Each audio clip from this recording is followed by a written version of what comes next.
Welcome to the director's cut of Christian Nutrition, the show where we review every single episode of VeggieTales chronologically. And by we, I mean just me.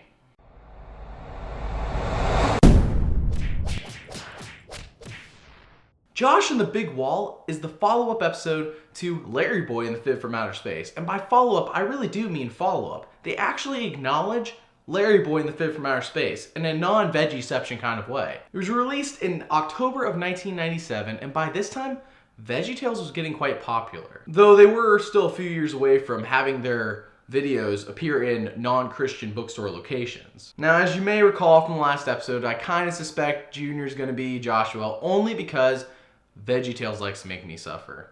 It's their thing. I'm Bob the Tomato. And I'm Junior Asparagus. I don't know what to say anymore. I'm growing numb to the pain that this character inflicts upon me. I bet you're wondering where Larry is. He was a little tired after the last... He was a little tired after the last show. Hey, I was already explaining that, Bob. He says there's a kid named Lewis in his class who hit him yesterday. Oh my! Oh my is right. You can't be starting with Lewis and Clark, cause we cut a path through MCs like a walk in the park. And give them back a whole stack of maps and accurate charts, showing exactly where our footprints on their buttocks are marked. That does make sense. They are some sick MCs. Close your eyes, Junior, and don't open them until I say so. All right! If this wasn't Bob, I would say leave those eyes open.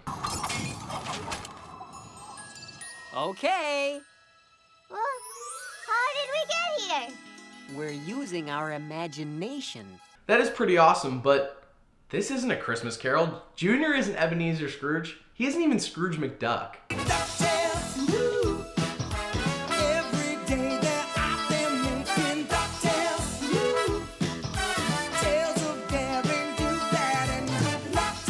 Bob explains to Junior that the Israelites were led out of Egypt by Moses, who for some reason is being played by Mr. Nezer despite Larry having portrayed Moses previously.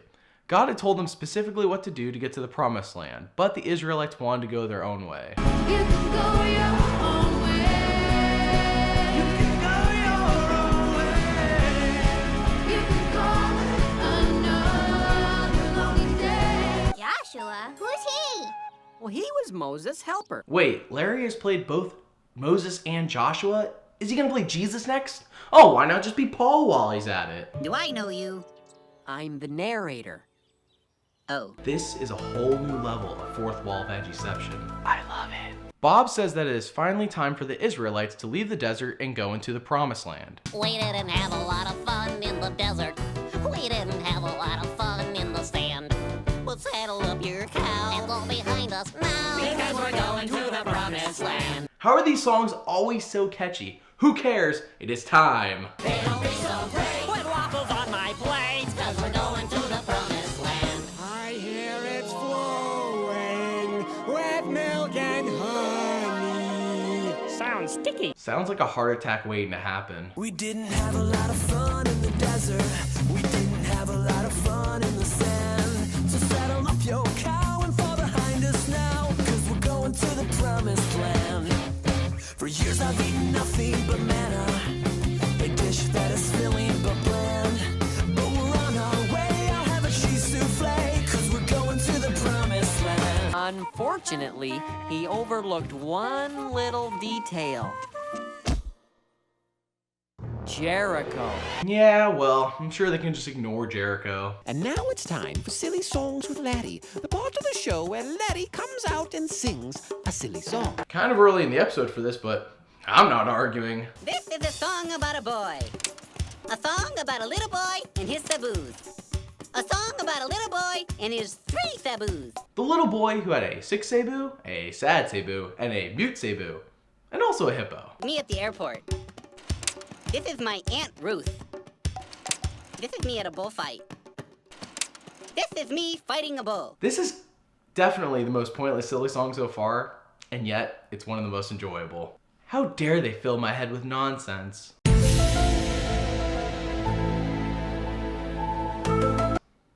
I am Joshua, and these are the children of Israel. Oh, hello, children. Hi.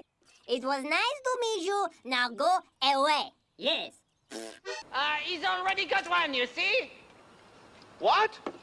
He says they've already got one. Are you sure he's got one? Oh, yes, it's very nice, sir. I told him we already got one. Larry proceeds to tell the French how God has told him that Jericho is his and that they will need to leave. The French continue to taunt him and drop their slushies on them. They all fall back and regroup to come up with a plan of action. This time, I really mean it. We should go back to Egypt. Wait, what? Do you not remember Egypt at all? Don't you remember? Snorkeling in the Nile, 3 square meals a day, plenty of exercise. Oh, it was paradise. Ah yes, Pa has those nostalgia glasses on, along with 90% of the internet. We were in slavery. Nothing is perfect. Larry then proceeds to go out on his own to get in some serious prayer time when God sends him a messenger in the form of Archibald. March around the city once with all your men. Do this each day for 6 days. Have 7 priests carry trumpets of ram's horns in front of the ark. Hang on, I gotta write all these down. Where's my pen and paper? On the 7th day, march around the city 7 times with the priests blowing the trumpets. When you hear them sound a long blast, These are some oddly specific directions. How come all of my prayers can't be answered like this? have all the people give a loud shout, and the walls of the city will collapse, and Jericho will be yours. Oh, is that all? That's super simple. Now, could you repeat everything you just said? Larry then explains God's plan to the rest of the Israelites when it seems that not everyone is quite on board with this idea. I'm sure that would work great if the walls were made out of jello. Ooh, then we could eat them. Fair point, but weren't you there when Moses split the sea in half? I know it's been 40 years ago, but you guys have seen miracles. I'm overthinking this. Carry on. The Walminator 3000. They made that out of materials found in the desert? I didn't know MacGyver was in VeggieTales. How are we clapping? I have no idea. The show doesn't even have answers to its own questions. This is like Lost.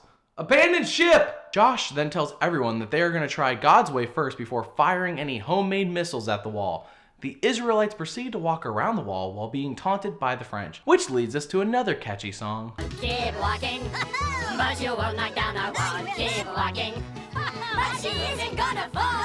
It's plain to see, your brains are very small. Keep walking, we'll be knocking down our wall. Keep walking, but you won't knock down our wall. Keep walking, but she isn't gonna fall.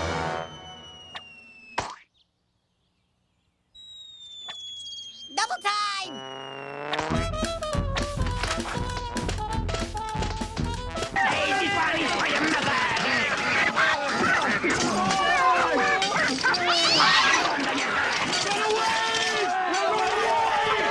The Israelites returned to camp feeling defeated. They couldn't imagine doing this task for 6 more days.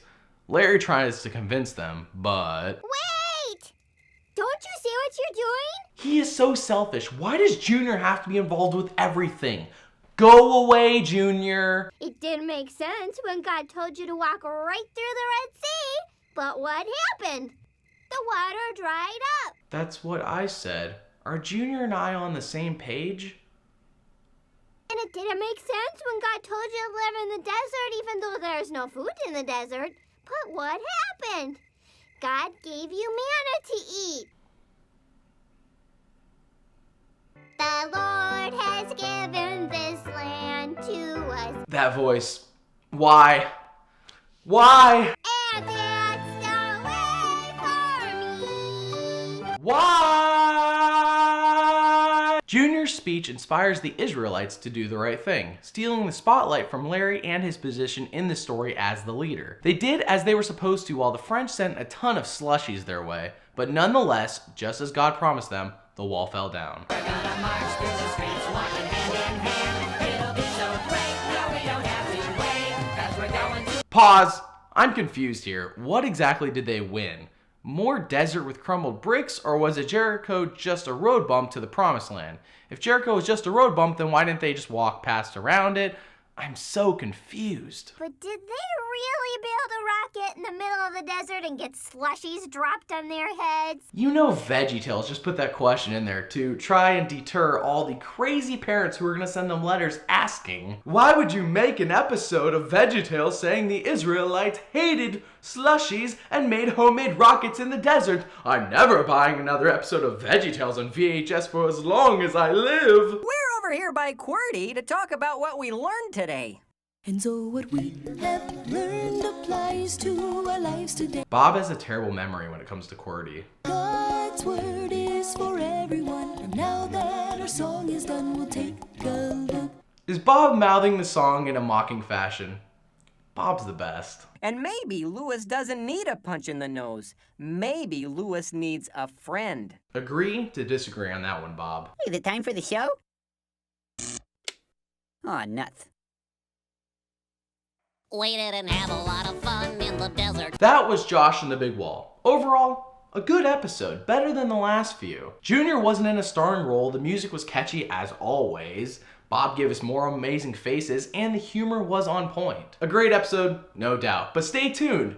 Next time, we review Madam Blueberry, or as you might know the episode, his cheeseburger. He loves his cheeseburger, his precious cheeseburger. He'll wait for you, oh, he'll wait for you.